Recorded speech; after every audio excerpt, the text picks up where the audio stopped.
नमस्कार दोस्तों, स्वागत है आप सबका हमारे चैनल पर। जैसा कि कल लाइव में सर ने बताया था कि डेमो क्लासेस आज से आपको मिलनी चालू हो जाएगी।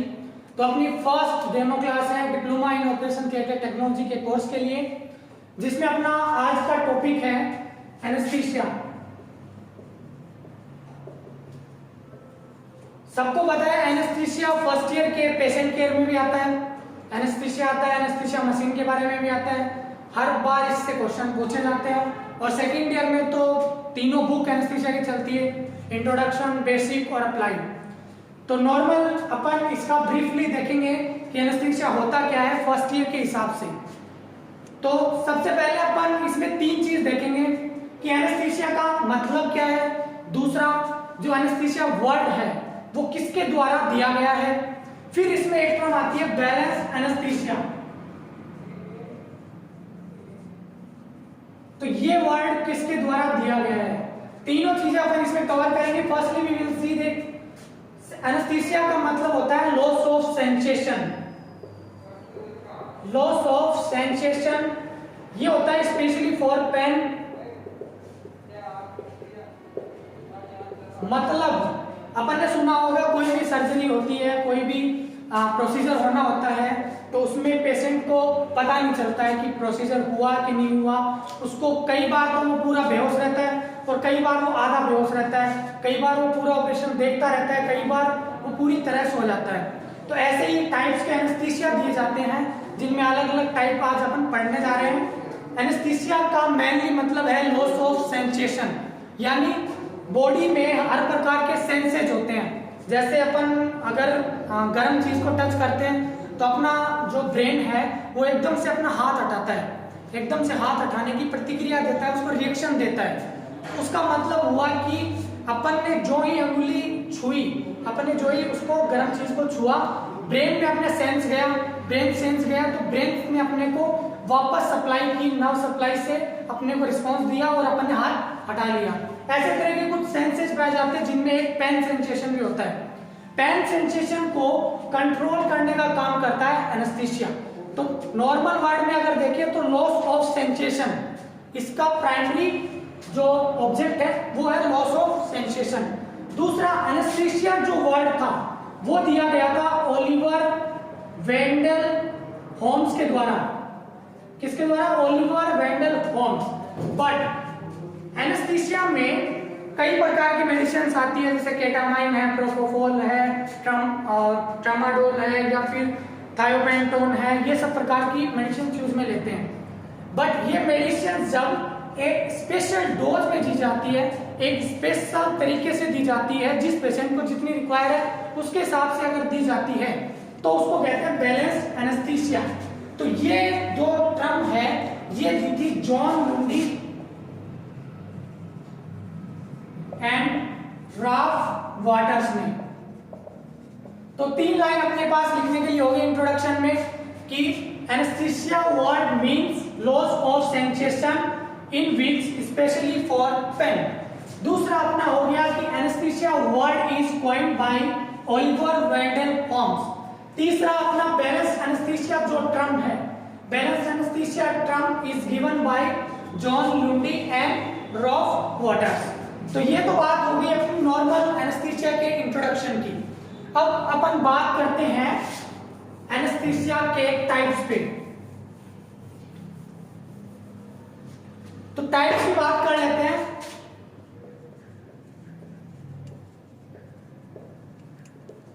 हॉस्पिटल के अंदर तीन टाइप के एनेस्थीसिया दिए जाते हैं पेशेंट को। तीन टाइप में पहला आता है अपना जनरल एनेस्थीसिया। क्या आता है? General anaesthesia. दूसरा आता है अपना रीजनल एनेस्थीसिया, रीजनल एनेस्थीसिया। और लास्ट आता है अपना लोकल एनेस्थीसिया। तो जनरल एनेस्थीसिया का मतलब क्या है, रीजनल का मतलब क्या है, लोकल का मतलब क्या है? नॉर्मली अगर अपन देखें तो जनरल का मतलब होता है कि जब पूरी बॉडी रिलैक्स मोड में हो, पूरी बॉडी के सेंसेशन बंद हो जाए, यानी पेशेंट आया, उसकी अपन ने सर्जरी फिक्स करी, जो सर्जरी होनी है अपन ने उसको मेडिकेशन दिया, ऑक्सीजन पे रखा, वेंटिलेटर पे रख के उसको पूरी तरह सुला दिया। अब पेशेंट को कुछ नहीं पता कि उसके साथ क्या हो रहा है क्या नहीं हो रहा, ठीक है। रीजनल एनेस्थीसिया का मतलब होता है उसमें कुछ एक पार्ट, एक रीजन को एनेस्थेटाइज किया जाता है।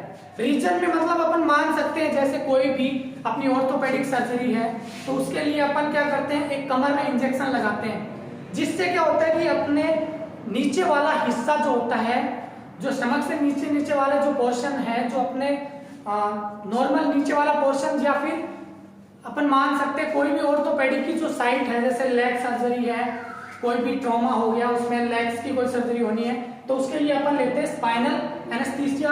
दूसरा इसी में आता है रीजनल में एपिड्यूरल एनेस्थीसिया। तो इन सब के बारे में अभी अपन ब्रीफली समझेंगे।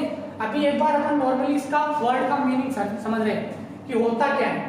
लोकल एनेस्थीसिया, लोकल एनेस्थीसिया की बात करें तो जैसे कोई भी चोट लग गई, कोई भी किसी भी जगह पे चोट लग गई तो उसको अपन क्या करते हैं, पूरी बॉडी को उसमें एनेस्थेटाइज नहीं करते, पूरी बॉडी को उसमें शून्य करने की जरूरत नहीं है। जो एरिया आपने जहां पे चोट लगी है उस पे क्या करते हैं अपन, लोकल एनेस्थीसिया इंजेक्ट कर देते हैं, जिसका ड्यूरेशन क्या रहता है, लगभग 2-3 आवर्स तक रहता है। ये डिपेंड होता है कि कौन सा लोकल एनेस्थीसिया अपन ने यूज लिया है। तो नॉर्मली अपन उसको इंजेक्ट कर दिया, और अगर अपन को नॉर्मल स्टिचेस लगाने पड़ते हैं तो नॉर्मल स्टिचेस लगवा लेते हैं। अगर अपने को घाव ज्यादा साफ करने की जरूरी है, उसमें ज्यादा पेन हो रहा है पेशेंट को, तो उसमें भी अपन क्या करते हैं, लोकल एनेस्थीसिया इंजेक्ट कर देते हैं, जिससे क्या होता है वहां का एरिया जो होता है वो शून्य हो जाता है, उसमें पेन बिल्कुल भी नहीं होता। इसकी वजह से अपन लोकल एनेस्थीसिया यूज करते हैं। रीजनल की बात होगी, जनरल की बात होगी। तो मैं एक भी बात कर लेता हूँ जनरल एनेस्थीसिया के प्रोटोकॉल पे कि कैसे होता है। देखो पेशेंट आता है, पेशेंट अपने वार्ड से आता है, आईसीयू से आता है, इनसे पेशेंट आता है। पेशेंट आया, अपन क्या करते हैं, उसकी हिस्ट्री चेक करते हैं कि उसको किसी एनेस्थीसिया से एलर्जी तो नहीं है, वो सब चेक करते हैं। फिर अपन अपनी ओटी रेडी करते हैं। ओटी रेडी करने में कुछ अपने को सामान चाहिए होता है। जीए में अपने को पर्टिकुलर कुछ सामान चाहिए होता है, जैसे कुछ ड्रग्स चाहिए होते हैं, कुछ अपने को सर्किट्स वगैरह चेक करने होते हैं। ये सब चीजें अपन देखते हैं। फिर पेशेंट को लाते हैं और ईटी ट्यूब डाल के इंट्यूबेट कर देते हैं। इंट्यूबेट का मतलब है अब पेशेंट पूरी तरह से अपने कंट्रोल में है, पूरी तरह वो वेंटिलेटर पे जा चुका है। ये होता है जनरल एनेस्थीसिया, मतलब पेशेंट को कुछ भी नहीं पता। तो जनरल एनेस्थीसिया की थोड़ी सी बात कर लेते हैं। उससे पहले अगर आप स्क्रीनशॉट लेना चाहो इस क्लासिफिकेशन का तो स्क्रीनशॉट ले सकते हैं। बाकी रीजनल एनेस्थीसिया के अपन टाइप कर लेते हैं। अंदर रीजनल एनेस्थीसिया में अपने आते हैं स्पाइनल एनेस्थीसिया, और दूसरा आता है अपना epidural anaesthesia, and the last one is nerve blocks.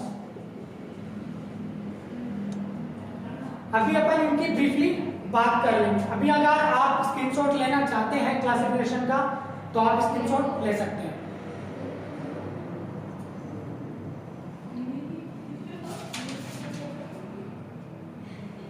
चलिए अब अपन बात कर लेते हैं ब्रीफली जनरल एनेस्थीसिया पर कि जनरल एनेस्थीसिया क्या होता है और क्या क्या इसमें यूज होता है। जनरल एनेस्थीसिया, मैंने अभी भी बताया कि पूरी बॉडी इसमें क्या हो जाती है, एनेस्थेटाइज हो जाती है। पूरी बॉडी एकदम से, पूरी बॉडी के अंदर लॉस ऑफ सेंसेशन हो गया, कोई भी बॉडी को सेंस नहीं है उसके साथ क्या किया जा रहा है क्या नहीं किया जा रहा। अब इसके कंपोनेंट देख लेते हैं। कंपोनेंट की अगर बात करें तो कुछ कंपोनेंट्स में यूज किए जाते हैं। जैसे पहला आ गया नारकोटिक ड्रग्स, नारकोटिक ड्रग्स जिसमें अपन यूज करते हैं फेंटानिल या फिर एल फेंटानिल। अब अपन आते हैं इस पे एमनेशिया। एमनेशिया का मतलब होता है सेडेशन देना यानी नींद का आना, इसमें अपन यूज करते हैं प्रोपोफोल। अब अपन बात करते हैं अबॉलिशन ऑफ रिफ्लेक्सेस, यानी जो भी अपने लैरिंजियल रिफ्लेक्सेस हैं, जो भी अपने स्टमक इसोफेजियल रिफ्लेक्सेस हैं, उनको अपन कैसे कंट्रोल करेंगे। तो उनके लिए अपन देते हैं एमसेट जो कि एंटी वोमिटिंग होता है, और दूसरा आता है अपना ग्लाइकोपायरलेट। ग्लाइकोपायरलेट क्या होता है, एंटी सिक्रेशन, और ये होता है एंटी वॉमिटिंग। ठीक है, ग्लाइकोपाइरुलेट का दूसरा रोल भी है। ग्लाइकोपाइरुलेट क्या करता है, टैकीकार्डिया को भी कंट्रोल करता है। अब बात कर लेते हैं अगले जो अपना है एनाल्जेसिक। एनाल्जेसिक में कौन कौन से एनाल्जेसिक क्या होते हैं, जो पेन को कंट्रोल करते हैं, पेन किलर्स जो होते हैं उनमें अपने लेते हैं ट्रामाडोल और डाइक्लोफेनिक सोडियम। Diclofenac sodium. अब बात कर लेते हैं एक और कंपोनेंट जो इसमें यूज किया जाता है, मसल रिलैक्सेशन। मसल रिलैक्सेशन का देखें तो एट्राक्यूरियम और स्कोलिन, सिस एट्राक्यूरियम, वैक्यूरोनियम, ये सब इसमें यूज किए जाते हैं। अब एट्राक्यूरियम और स्कोलिन में मैं थोड़ा सा डिफरेंस बता देता हूं कि एट्राक्यूरियम क्या होता है, थोड़ा सा ऑनसेट ऑफ एक्शन जो होता है इसका ज्यादा होता है, और स्कोलिन का थोड़ा फास्ट एक्शन होता है, जिसमें अपन क्या करते हैं उसको इंट्यूट करने के लिए काम में लेते हैं स्कोलिन को।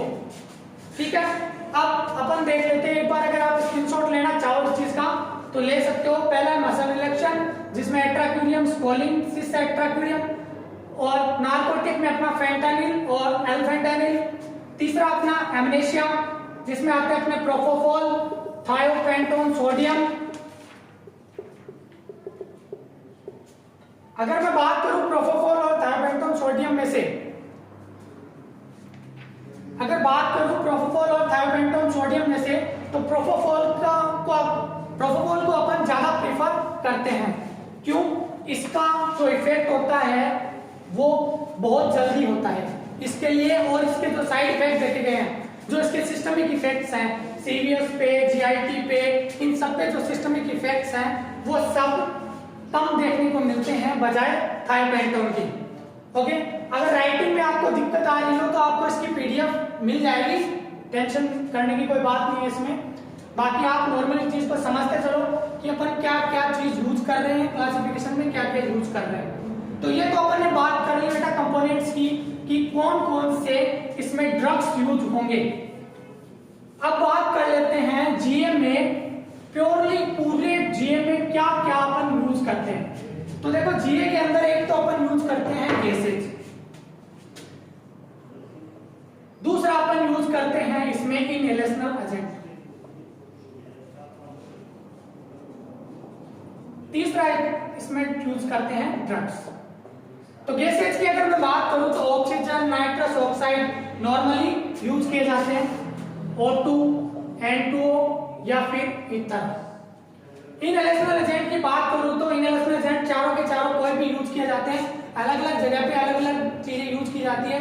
मोस्टली अपने हॉस्पिटल्स में ज्यादातर सेवोफ्लुरेन यूज किया जाता है, सेवोफ्लुरेन, आइसोफ्लुरेन, डेसफ्लुरेन और हेलोथेन, ये सब चारों के चारों इनहेलेशनल एजेंट इसमें यूज किए जाते हैं। इनमें से एक यूज किया जाएगा, कोई भी, या तो सीवो किया जाएगा, या आइसो किया जाएगा, या डेसफ्लुरेन किया जाएगा, या फिर हेलोथेन किया जाएगा।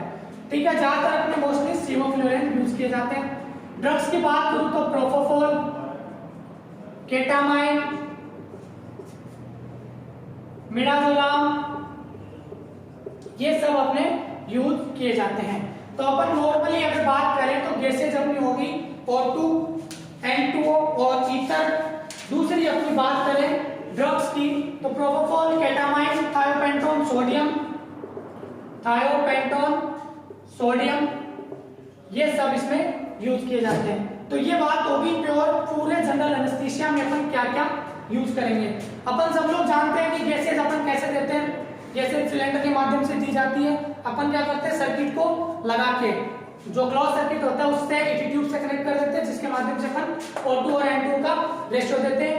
इनहेलेशनल एजेंट जहां अपने वेपोराइजर होते हैं, दो बड़े बड़े डब्बे होते हैं जिनमें वेपोराइजर में अपन इनहेलेशनल एजेंट डालते हैं, जो कि उसका जो क्या काम करते हैं, इनहेलेशनल एजेंट जो होते हैं अपने लिक्विड फॉर्म में आते हैं। ये वेपोराइजर क्या काम करते हैं, इनको लिक्विड फॉर्म से वाष्प भाप की फॉर्म में बनाते हैं, वेपर फॉर्म में बनाते हैं और पेशेंट को डिलीवर करते हैं। ड्रग्स की बात करें तो इंट्रावेनसली अपन क्या क्या देते हैं, प्रोपोफॉल, केटामाइन, मिडाजोलाम या थायोपेंटोन, सोडियम में से कोई भी एक दे सकते हैं।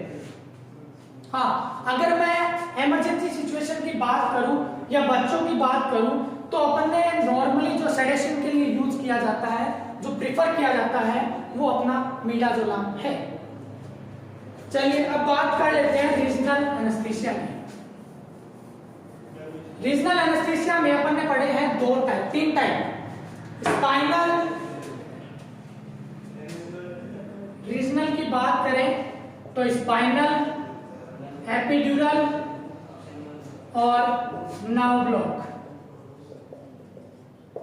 चलिए स्पाइनल की बात कर लेते हैं। स्पाइनल एनेस्थीसिया क्या होता है, किस किस के लिए यूज किया जाता है। देखिए मोस्ट कॉमनली अपने हॉस्पिटल्स में यूज टेक्निक जो है वो है अपनी स्पाइनल एनेस्थीसिया।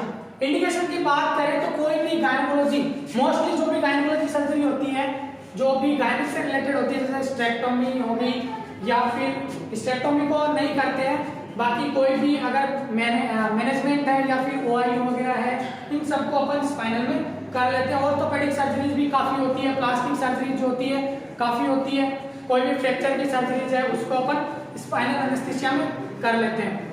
हर्निया प्लास्टी जो होती है, हर्निया की कहाँ पे हर्निया है उस हिसाब से अपन स्पाइनल एनेस्थीसिया उसको प्रोवाइड करते हैं। तो इंडिकेशन की बात होगी। बात करते हैं प्रोसीजर की। प्रोसीजर में अपन ने सीएसएफ पढ़ा होगा, पैथोलॉजी में अपने चल रहा है सीएसएफ का लेना, तो उसी तरह की पोजीशन होती है इसकी भी। ये कहाँ लगता है, ये लगता है बेटा सब अरेक्नोइड स्पेस में, सब अरेक्नोइड स्पेस में। चलिए अब बात कर लेते हैं इसमें पोजीशन क्या रहती है। पोजीशन रहती है सी शेप की पोजीशन रहेगी, जैसे पेशेंट बैठा हुआ है और यू वाली शेप।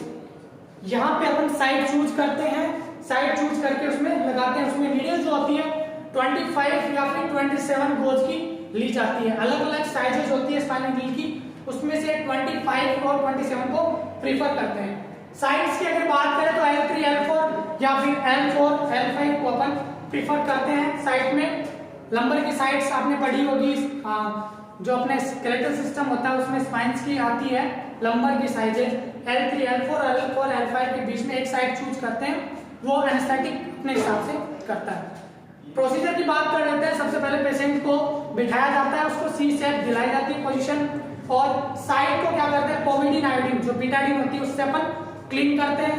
क्लीन करके साइड चूज करते हैं। फिर अपन क्या करते हैं 25 या 27 गेज की जो नीडल है वो अपन लेते हैं और उसके अंदर इंसर्ट करते हैं। धीरे धीरे उसमें इंसर्ट करते हैं। एकदम से अपन को अचानक से रेजिस्टेंस, लो रेजिस्टेंस फील होता है, यानी जैसे जैसे मैं घुसाऊंगा उसमें थोड़ा तो लगेगा मेरे को बहुत ज्यादा जोर आ रहा है, फिर एकदम से नीडल एकदम से अंदर की हो जाती है, यानी उसका रेजिस्टेंस जो होता है वो एकदम लो हो जाता है। उस टाइप में क्या होता है, फिर अपन देखते हैं कि नीडल से कुछ फ्लूइड बाहर आता है। वो फ्लूइड क्या रहता है, अपना सीएसएफ रहता है। अगर फ्लूइड बाहर आ रहा है तो अपन उसमें क्या करते हैं एनाविन हेवी या फिर कुछ फेंटानिल की मात्रा लेके उसमें इंजेक्ट कर लेते हैं। कॉम्प्लिकेशन की बात कर लेते हैं तो कॉम्प्लिकेशन इसमें नॉर्मली वही होते हैं हाइपोटेंशन। हाइपोटेंशन का मतलब होता है, दो टर्म है अपनी, हाइपोटेंशन, ब्रेडिकार्डिया। इसके ही विपरीत में होती है हाइपरटेंशन और टैकीकार्डिया। बात करूं हाइपोटेंशन की, तो हाइपोटेंशन का मतलब होता है बीपी का एकदम से लो हो जाना। बीपी का लो होना मतलब है हाइपोटेंशन, मेडिकल टर्म्स है। हाइपरटेंशन का मतलब है बीपी का ज्यादा हो जाना। ब्रेडिकार्डिया का मतलब है हार्ट रेट कम हो जाना, और टैकीकार्डिया का मतलब होता है हार्ट रेट ज्यादा हो जाना। तो इसके नॉर्मल कॉम्प्लिकेशंस अपने को अगर देखने को मिलते हैं तो हाइपोटेंशन, ब्रेडिकार्डिया, ये सब अपने को देखने को मिलते हैं। रेस्टलेसनेस हो सकती है, हेडेक हो सकता है, नोजिया, वोमिटिंग, ये नॉर्मली अपने आ सकता है। रेस्पिरेटरी अरेस्ट हो सकता है। कॉम्प्लिकेशंस की बात अगर अपन करें तो लिख लेते हैं bradycardia, hypotension, restlessness, headache, nausea, vomiting, ये सब अपने हो सकते हैं। ठीक है, आपको नोट्स की पीडीएफ मिल जाएगी, आप राइटिंग पे मत जाइए, यहाँ पे चीज समझ लीजिए, फिर आपको नोट्स पढ़ने में दिक्कत नहीं आएगी। एक बार नोट्स पढ़ते ही आपको एकदम से क्लियर हो जाएगा। चलिए बात कर लेते हैं एपिड्यूरल एनेस्थीसिया की, कि क्या होता है, कैसे दिया जाता है। ये तो सब एराकिनोइड स्पेस में दिया जाता है। दूसरा अपन बात कर लेते हैं एपिड्यूरल एनेस्थीसिया जो होता है अपना एपिड्यूरल स्पेस में दिया जाता है। कहाँ पे दिया जाता है? एपिड्यूरल स्पेस में। इसको क्या कहते हैं बेटा? इसका दूसरा नाम है एक्स्ट्राड्यूरल, एक्स्ट्राड्यूरल या फिर पेरिड्यूरल, दोनों नाम से भी इसको जाना जाता है। अब बात करते हैं इसमें नीडल कौन सी यूज होगी। इसमें नीडल यूज होती है टॉय नीडल। टॉय नीडल का क्या होता है? आगे से ऐसे नीडल होती है, उसका आगे से जो होता है 15 to 30 डिग्री का कर्व होता है, कर्व टाइप में होता है। पोजीशन वही रहेगी, सीटिंग और लेटरल साइड रहेगी अपनी एपिड्यूरल स्पेस। और मेनली अपन यूज करते हैं जो वो करते हैं अपन लेबर में, लेबर के दौरान पेन मैनेजमेंट करने के लिए। इसमें अपन क्या करते हैं? एपिड्यूरल नीडल लेते हैं, एपिड्यूरल किट आता है पूरा, उसमें अपन एपिड्यूरल लगाते हैं और उसमें 3 से 4 सेंटीमीटर का एक कैथेटर होता है जो एपिड्यूरल स्पेस के अंदर डाल दिया जाता है। और जो क्या किया जाता है? इन्फ्यूजन से कनेक्ट कर दिया जाता है। इन्फ्यूजन में अपने चलते हैं बुफिवाकेन वगैरह, ये सब इन्फ्यूजन बना के इनका 2-3 ml पर आवर इनको धीरे धीरे जाता रहता है, जिससे इनका टाइम में इसमें क्या होता है? पेन मैनेजमेंट होता है। इंडिकेशन की बात कर लेते हैं। सभी स्पाइनल सर्जरीज सभी जो स्पाइनल के अंदर अपन जो करते हैं सर्जरीज, वो सब अपन एपिड्यूरल में कर सकते हैं। इवन अपर एब्डोमिनल या फिर नेक की जो सर्जरीज है वो भी अपन इसमें कर लेते हैं। नर्व ब्लॉक्स की मैं अगर बात करूं तो नर्व ब्लॉक फर्स्ट ईयर में जहां सिलेबस में नहीं है, सेकंड ईयर में जहां सिलेबस में है, थोड़ी सी आपको इंट्रोडक्शन दे देता हूं। नर्व ब्लॉक कुछ टाइप के होते हैं, 4-5 टाइप के रहते हैं। कॉर्डल ब्लॉक हो गए, उसमें क्या होता है? पर्टिकुलर एरिया को ब्लॉक किया जाता है, पर्टिकुलर एक नर्व को ब्लॉक कर देते हैं, जिससे जो वो जहां जाती है वो अपने सेंस को बंद कर देती है। ठीक है, बात कर लेता हूं मैं लोकल एनेस्थीसिया की। लोकल एनेस्थीसिया मैं आपको पहले भी बता चुका हूं, लोकल एनेस्थीसिया सीधा साइड पे एप्लीकेबल होता है। जैसे मेरे को चोट लगी, डायरेक्ट मैंने यहाँ पे इंजेक्ट कर दिया, मेरे यहाँ का पेन सेंसेशन खत्म हो गया, मेरे को स्टिचेज लगाने तो लग सकते हैं इजीली बिना पेन के। ओके, लोकल एनेस्थीसिया में बात करूं तो लोकल जो अपने एनेस्थेटिक है वो कौन कौन से हैं? लिग्नोकेन, ये जेली में भी आता है, 2% जेली जो होती है। बुपिवाकेन, रोपिवाकेन, टेट्राकेन और प्रोकेन, ये सब अपने लोकल एनेस्थेटिक होते हैं, जिसमें अपन लिग्नोकेन और बुपिवाकेन को मोस्टली हॉस्पिटल्स में यूज करते हैं।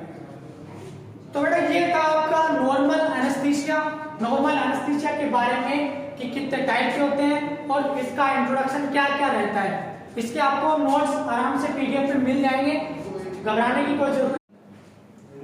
तो ये था अपना नॉर्मल इंट्रोडक्शन एनेस्थीसिया के बारे में। आपको अगर इसी तरह की और भी क्लासेस चाहिए तो हमारा जो चैनल है उसको सब्सक्राइब करें। बाकी हमारे आपको इसमें नंबर मिल जाएंगे इनबॉक्स में, नीचे लिंक में नंबर रहेंगे आपके पास, आप कॉल करके अगली जो क्लासेज है उसके लिए आप बुक करवा सकते हो, एडमिशन ले सकते हो। ऑनलाइन के लिए हमने चालू कर दिया।